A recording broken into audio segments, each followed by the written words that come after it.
So good afternoon, ladies and gentlemen. I hope you had a good lunch.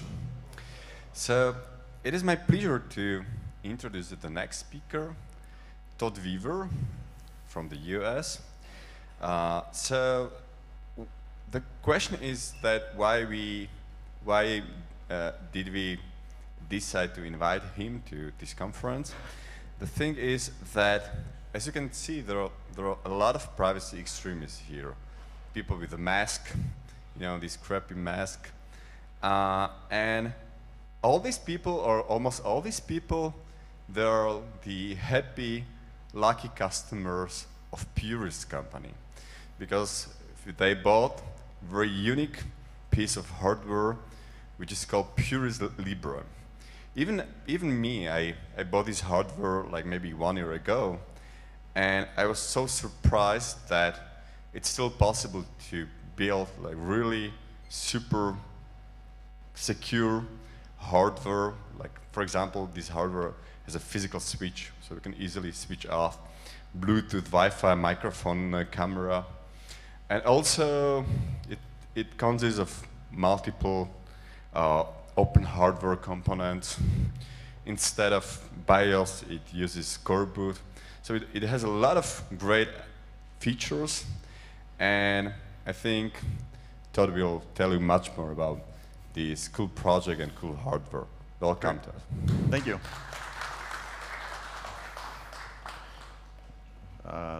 Sadly, I'm actually not going to be shilling product. I don't actually think that's that ethical. So I'm actually going to be talking to you about the future of computing and why you should care. So first, a little bit about me.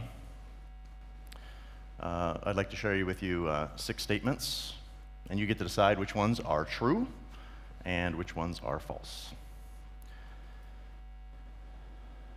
And then I'll answer those at the end of the talk. So the first one I want you to think about is, I was born in the US capital of Washington, D.C. on Independence Day in 1974, making my birthday 7474. Number 2, I've been a digital civil rights activist since 1995. Number 3, I played bass guitar for a decade or so in a punk rock band I joined in 2003. Number 4, I built, wrote, and deployed over 250,000 GNU-based hardware media players in 2005. Number 5, I started the first online cable company in 2007 and was sued for $30 billion by 34 big media companies for copyright infringement. Number 6, I founded the first social purpose technology company called Purism in 2014. There's a clue to that one. I'll be curious which ones you think are true and which ones are false. Now I'm going to inject some quotes into this talk for no other reason than people like quotes, such as this one. It took me more than 3 weeks to prepare for this impromptu speech. In this talk, I would like to discuss the future of computing and why you should care. If you came to hear me talk about our product, software, services, I usually don't do that. But since they gave me an abundance of time, and I can't fill all that time, you can grill me afterwards with questions, and you can find me afterwards, and I'd be happy to show you what we're up to. So this talk is about the future of computing and why you should care. And let me begin by saying something is wrong with our digital world. Something basic, something is rotten to the core. I want to talk to you about what that is, how it came to be, and why we must change it. Here's another great quote.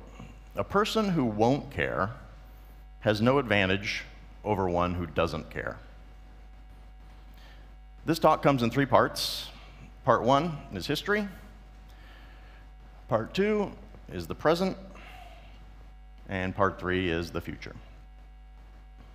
For the cynics in the audience, which are probably most of you, those parts translate to part 1, history, and it's boring.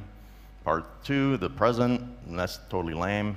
And part 3, the future, I already knew it. Here's a great quote. There are 2 types of people in the world: those that understand binary and those that don't.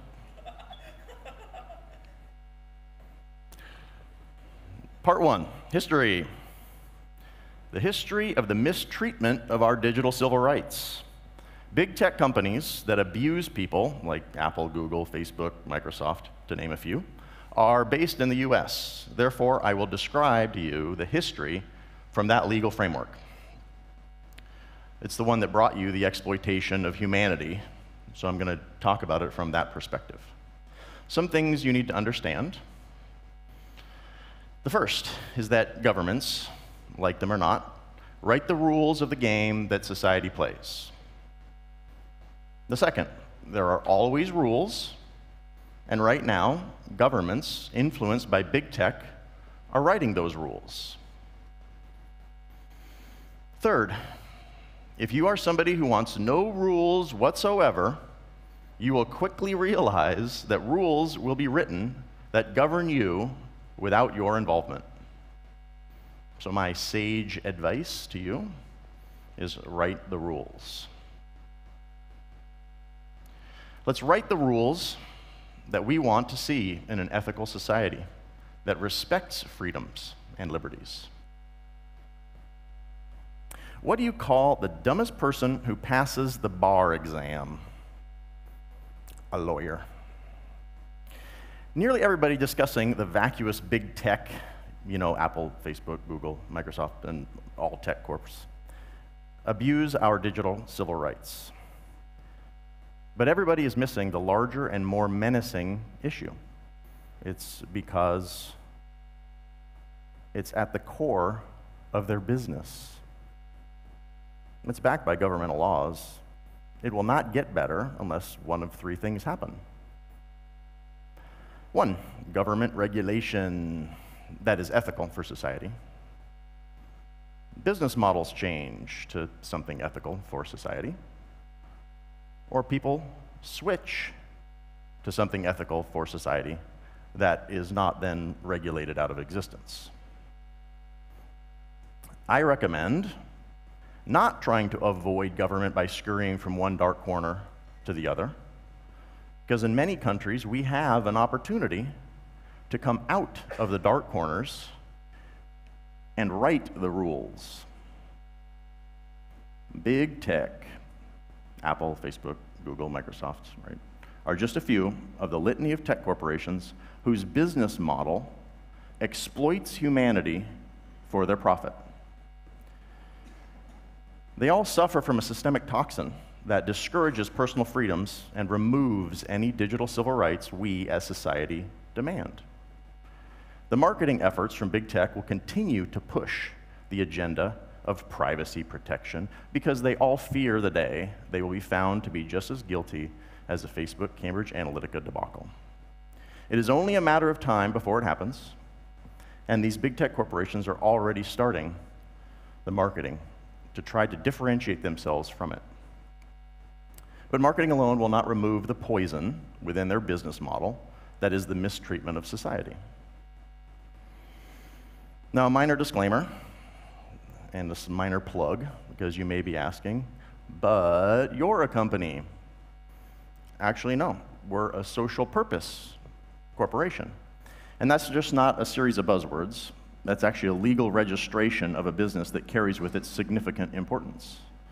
It's the reason we have a strong depth of credibility. It's the reason we can influence change for the better with solid legal footing. It's the reason we can't ever exploit people for profit.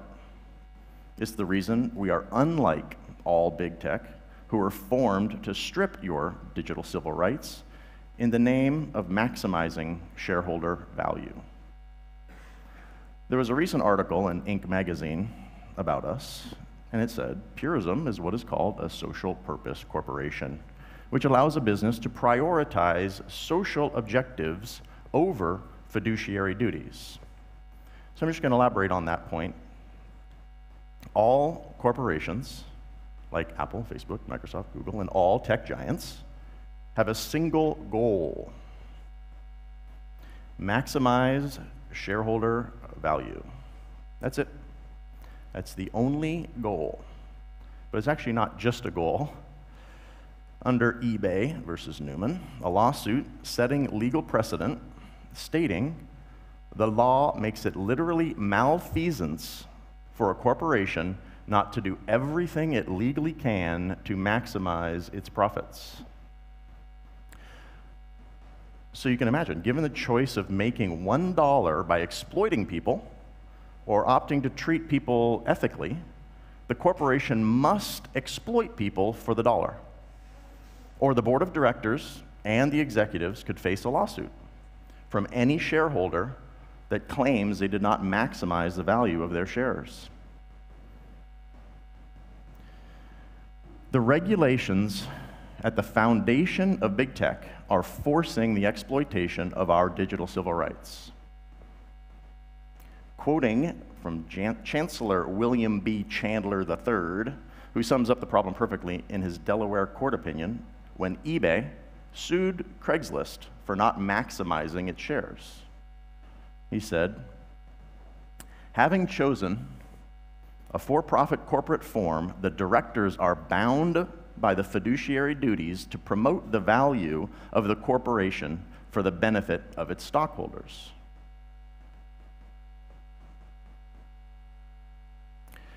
We have centuries of legal precedent in the physical world, advanced by science and society, guiding our moral compass: trespassing laws, freedom of speech, privacy rights, protection against personal harm and abuse.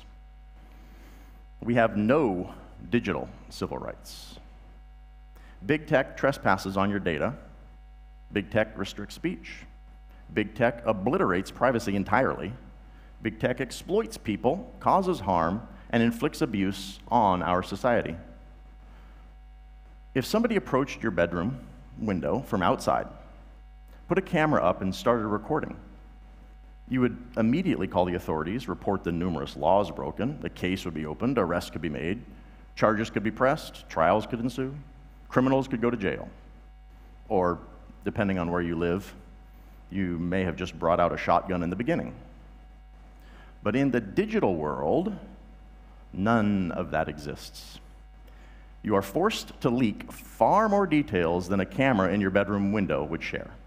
And you are forced to leak that personal data from your phone all the time, like the wake of a ship, right, to be scooped up by big tech or any governments that have influence over them. Big tech exploits you every millisecond of every day. All future government regulation will be influenced, funded, and lobbied by big tech. Imagine if this future government regulation, lobbied by big tech, made anonymous cryptocurrencies illegal. Could you imagine? A future regulation where big tech was to cryptographically sign everything with their keys under their control on their products. What a nightmare scenario. I mean, could you imagine your mobile phone under the complete control of Apple or Google? Oh, wait. That's reality.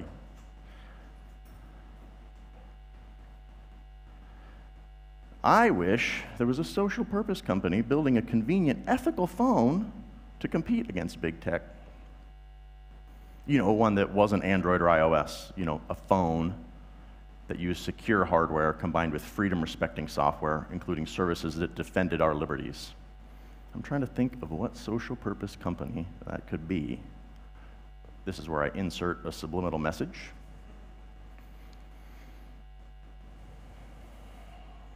Now, listen, we need to write the rules based on values we want in society.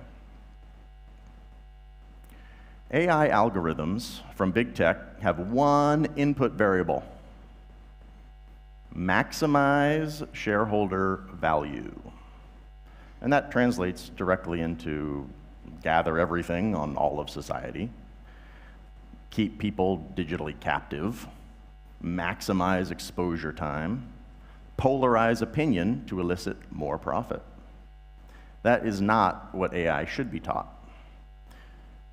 Due to data manipulation, no two people in society are getting the same information.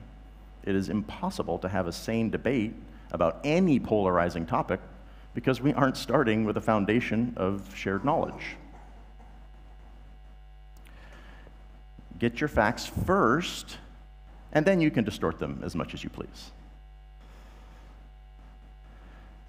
What if the input request to AI algorithms was build an ethical society that respects digital civil rights? What would society look like then? Let's take a quick poll. Who here would like an unethical society? Okay. That was easy to count. Who would like an ethical society? All right. Now let's do a quick calculation, factoring in some deviation from this audience. Oh, awesome. Okay, good. We all want ethical. Maximizing shareholder value in a society that has no digital civil rights guarantees exploitation of that society. Now, who wrote that? Oh, wait, that was me. Why did we let this happen? How did we let this happen? I know why. Because it's convenient to give up control. It is convenient for you to download a proprietary application that exploits you, agree to the legally binding terms of service that you didn't read, and blissfully believe big tech is helping you in the digital world. It's inconvenient to stand up for your digital civil rights. So it seems it's all about convenience versus control. I believe we can have both convenience and control. We can build technology that benefits society faster when they are based on principles we deem ethical.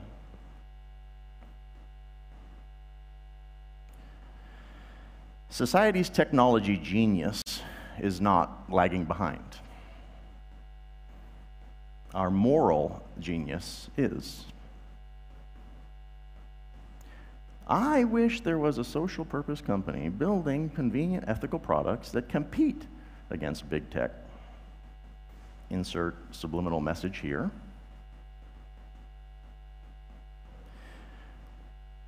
Big tech's trust is eroding rapidly. And while they may market heavily, claiming things like, we protect your privacy, or we use encryption, or we are secure, or you can trust us. But no big tech company has core values that help our digital civil rights. When they say, we protect your privacy, it's actually no. You exploit my private data. When they say, we use encryption, no. It's inside a proprietary app that you control. We are secure, no. You hold the master keys, controlling me. You can trust us. That's my favorite one. No, you won't let me verify anything. I did not attend the funeral of Facebook, but I sent a nice letter saying I approve of it.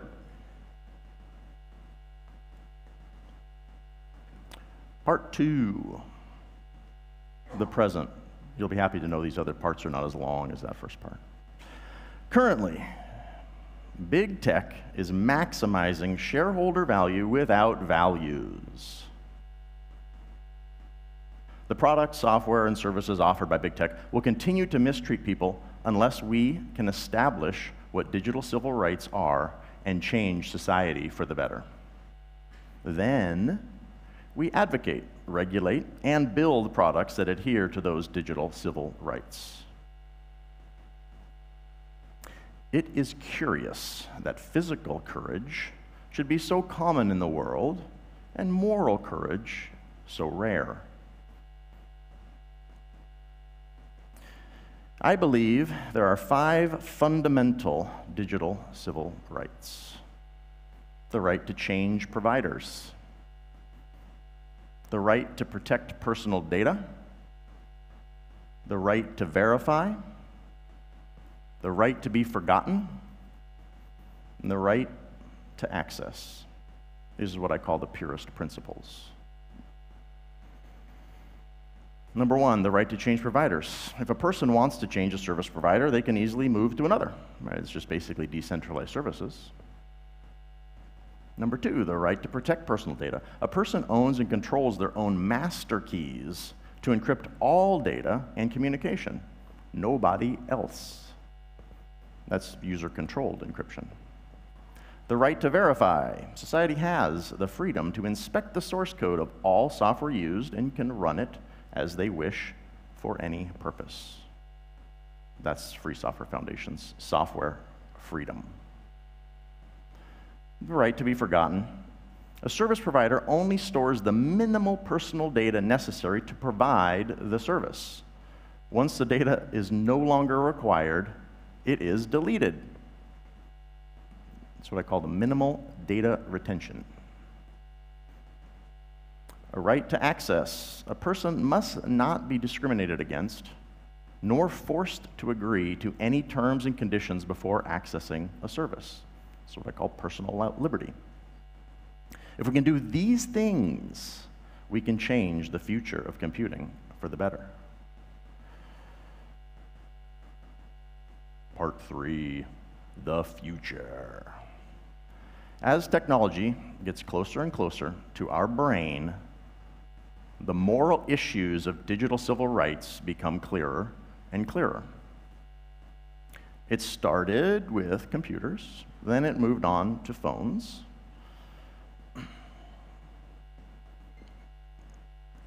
That you always have on you or near you with millisecond leakage of personal data that's beyond human comprehension. But those are just the beginnings of the tsunami wave coming. We have wearables that are already here and tracking very private details.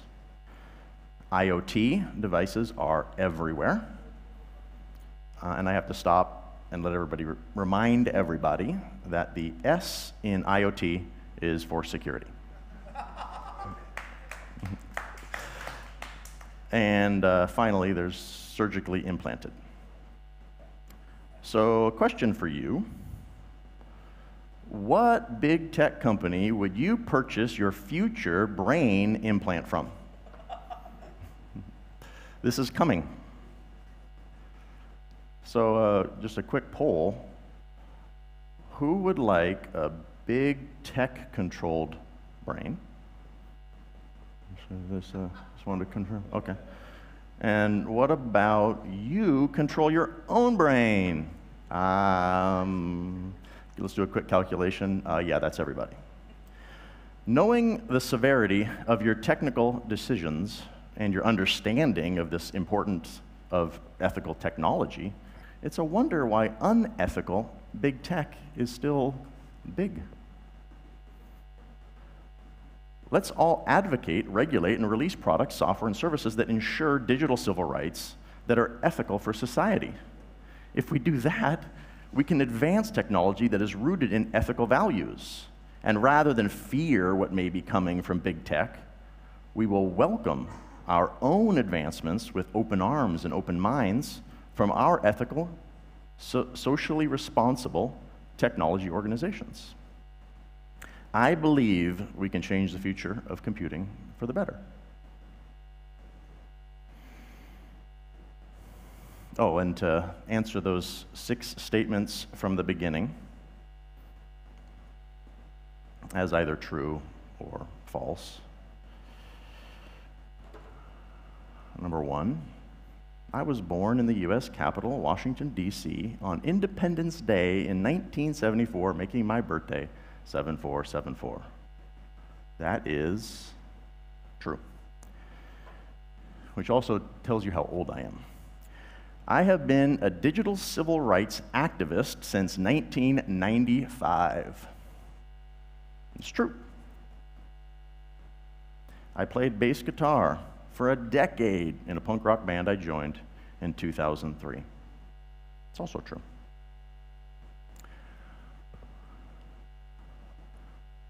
I built, wrote, and deployed over 250,000 GNU-based hardware media players in 2005. It's true. I started the first online cable company in 2007 and was sued for $30 billion by 34 big media companies for copyright infringement. It's true. Number 6, I founded the first socially purposed technology company in Purism in 2014. Well, that one's true. But before I turn over to questions from you, I have a few questions for you. Will you buy Apple products that lock you in with their keys so you have no control? Will you use Google products that control and exploit you for profit? Will you use Facebook, Twitter, Instagram, WhatsApp, WeChat, or whatever the next unethical service is that control you and exploit you and your friends? Will you use products and services from big tech when you know they are rotten to the core? I suggest you take a chapter from history and answer those oppressing choices with nope, like Rosa Parks did. Unethical or ethical? What future will you choose? Now, I can't leave you here without giving a quote from a punk rock band. What's your plan for tomorrow? Are you a leader or will you follow? Are you a fighter or will you cower? It's our time to take back the power. Thank you.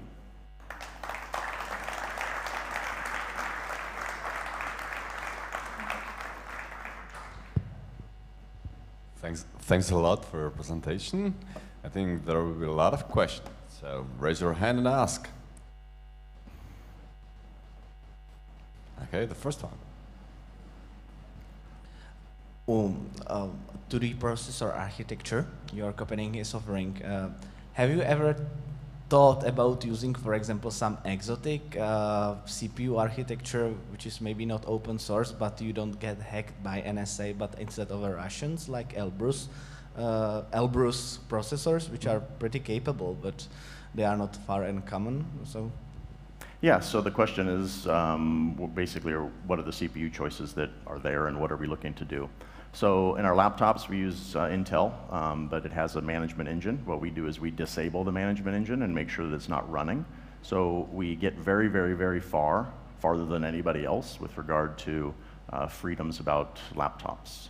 On the phone that we're coming out with, the Librem 5, that's running an IMX8M CPU, and that means it has no binaries at all, and no software updates that are anything other than free software. So it's a completely ethical hardware choice. We also are going to be releasing the schematics, so you can actually compare the schematics against the hardware to verify that the hardware has nothing in it that is not expected.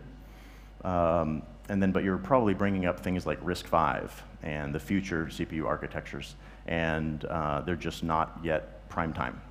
They can be for smaller IoT devices or things that are like routers, but as far as a device that has interaction with a person, it's not there yet. And so we're going to continue to follow that, and we'll evaluate RISC-V when it is mainstream or available for us. I have a question. You spoke a lot about freedom and just giving the people the power, but it seems to me it seems very similar to problems of like going to a store which buys coffee from like Africa, where they buy it from people who take money from. It's like similar to food, to organic food, to more expensive. So do you have any plan like how should we, or how should you, or how is it going to be pushed to all the people? Because the phone is $600, the computer is $1,300, and you can get a phone for €1 here, and you will most of the 95% of people will just go and get their phone anywhere. And so do you have any idea of how to push this? Okay, let's not say in 5 years, 10, maybe 20 years, how this should be done to deploy to more than hackers and as people who can have money to buy these phones. Yes. So it's all about leverage. So one of the things that has always historically been the case is in the supply chain, nobody has ever pushed for freedoms or liberties. So as purism grows, our social purpose can be advanced, and we already are influencing the supply chain. As a matter of fact, when I have supply chain conversation, I advance to say you must release all the source code before I'm going to purchase your product. And you can imagine money talks with suppliers. So I can actually influence change. And then I can influence change beyond things that are just freedom with hardware or freedom with software. We can actually say, where would we like to manufacture our phone? Is there an area that we'd like to manufacture it over another area because of human rights? And so those are all things that we can influence change because we have leverage, and that leverage is going to be used for good purpose because that's part of our articles of incorporation. So it's going to be, in some cases, very rapid, right? As an example, when our phone comes out, it will be qualify for Respects Your Freedom certification from the Free Software Foundation. That's a gigantic bar if you've ever read the specification of that. And then your next point of your question was about price. Price is also based off of leverage. Now, there's some aspects is that we will not be able to sell a product for $0 or for €1, because at the end game of that is, of course, you're the product and you're just giving up your data over time. But that doesn't mean that economies of scale don't come into play when we are purchasing product. So right now, it's very expensive for me to manufacture a laptop or a phone that respects your freedoms. But as more and more people, and it's clear from how many people are interested in our phone even before it's out, is going to make it where we can lower those prices. But that's probably going to be a couple of years out. It has to be, different revisions of hardware. As you can imagine, that takes time. But it is certainly something that's addressable by having leverage. Why would people choose this phone? What is the leverage of the phone? Like how? It's more philosophical. Like how do we push people to even think about their security, even care for their data? Because when I'm looking at people. My mother, my friends, my wife, they don't care. They just, I don't care if anybody spies, I don't care. And I'm telling like you send me these photos, do you want anybody to see them? And she's like, oh. And you send like your bank's data, and then they go like how do we do this? Yep, I understand the question. And again, it's convenience and control. So what happens is the reason that society just is like, well, I'm going to use this product is because it's convenient. However, there's an overwhelming pendulum swing back to the center of awareness that big tech is exploiting people. But what they will usually do is try and rationalize that because they need to have a convenient product. So what we're doing, and what I recommend to anybody, is make convenient products that are ethical. And then we can actually just simply hand somebody a phone, right? It doesn't have to be a long diatribe about digital civil rights and why those are so important. They can just simply use a product and support that product that are advancing the technology and the ethical beliefs that we have in society. So it's about convenience and control. Yeah, I would like to add that, for example, a good marketing strategy in case of food is fair trade. So maybe you should think about like fair privacy, fair computers, yes, fair smartphones, like something like that, because I think it will really promote the real value of of your stuff. Okay, anyway, I have a question, like technical question. Many people from hardware, or many people from hackers community, they have problems using phones just because they have proprietary GSM baseband. So many people from hackers community, they think that the governments, they have some zero-day exploits against GSM baseband of the most phones. And it doesn't matter if you use iOS or Android or anything, you know, because it's like low-level thing. So, yes, I understand. so maybe the question is, from the hackers community, what about your phone? Well, how do you use like open source GSM baseband? Yes, I'll answer your question. So, so first of all phones are completely exploitable. Okay, the baseband and the CPU are combined in everybody's phone. Yeah. Right. So when the baseband and the CPU are combined, which is the cellular modem is the baseband and the CPU, then that means anybody who has control of the CPU or has control of the baseband has complete control of the entire device at the hardware level. So that means that any secrets that you think you have on your device, you don't. So what that means is, what are we doing to solve that issue? Well, first of all, we have this really cool thing that's called the hardware kill switch that actually severs the circuit of the baseband. That's pretty awesome. But we also take it one step deeper than that, because we separate the baseband, the cellular modem, from the CPU. And it's actually a module. You can actually open up the phone, remove the module that is the baseband, and put in a different one if you wanted to. So by having proper separation, which means we can have proper isolation, and then you can have your rights respected. The other piece that's really important about that, because you brought up, you know, who can infiltrate into a device.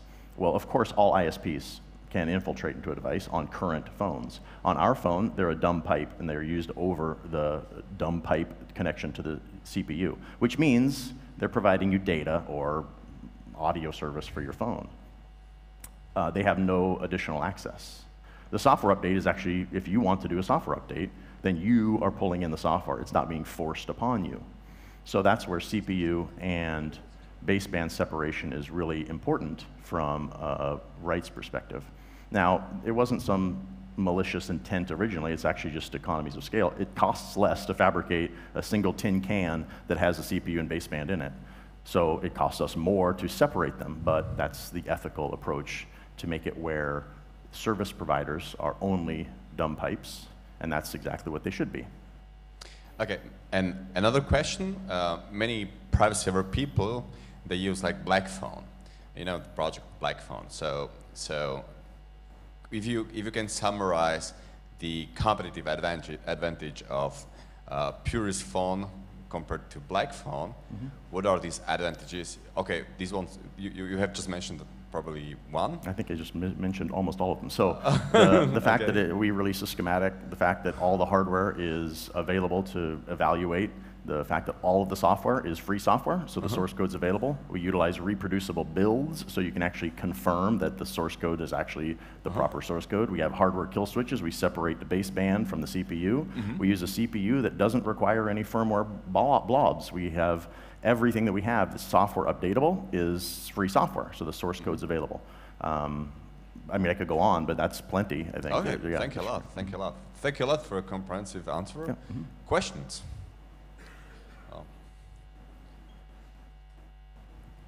Sure. The future that you're proposing somehow implies that individuals have greater control over their cryptographic keys. Absolutely. So can you just talk a little bit around, you know, how you see that coming into play, where they're generated, where they're stored, how we actually engage with them across multiple devices? Yeah, so there's a number of areas to address, but I'll try and hit on a few of them.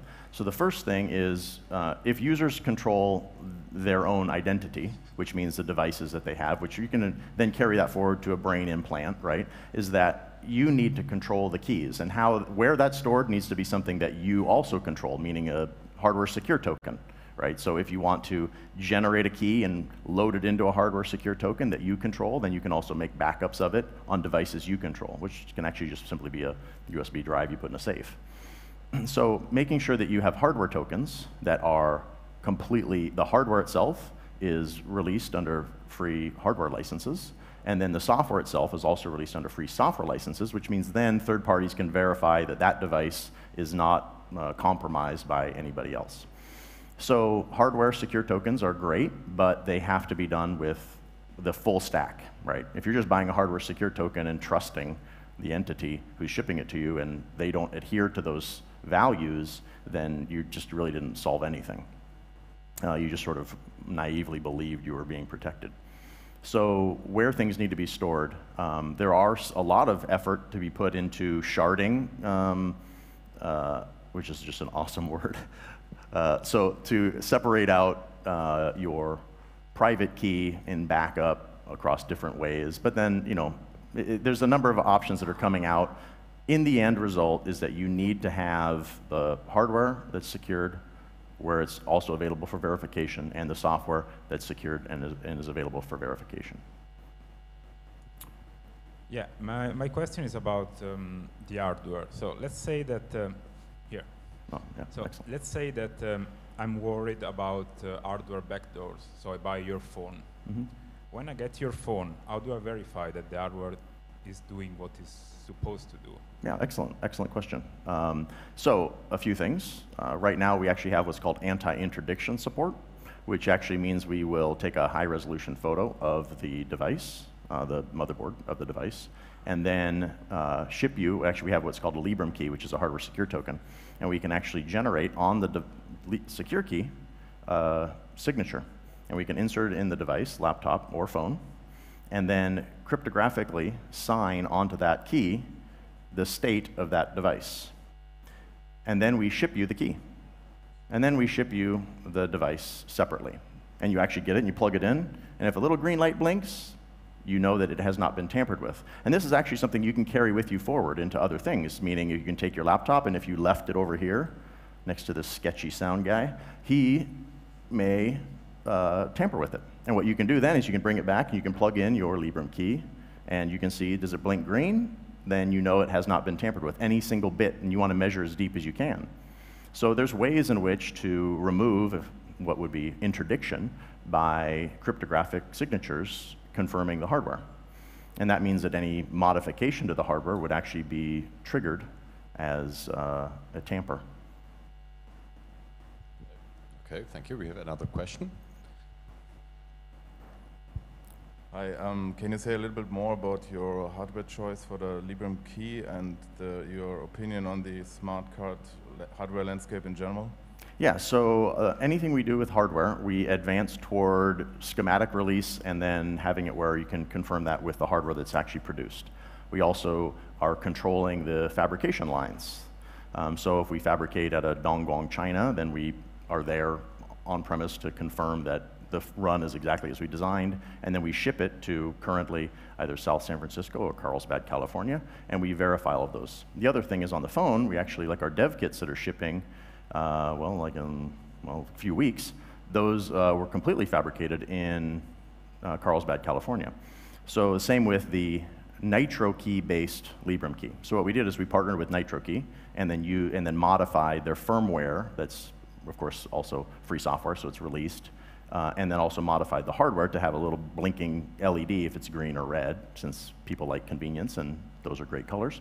So then by that, we end up releasing all the hardware, releasing all of the software, and then through reproducible builds, you can download and confirm that everything on that device is designed to have you retain control.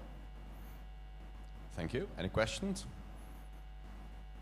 Okay, so Todd, thank you a lot. Yes, thank you. For coming here and having a very interesting presentation. And thank you all for having also interesting question and from coming here. Thank you. Excellent, thank you.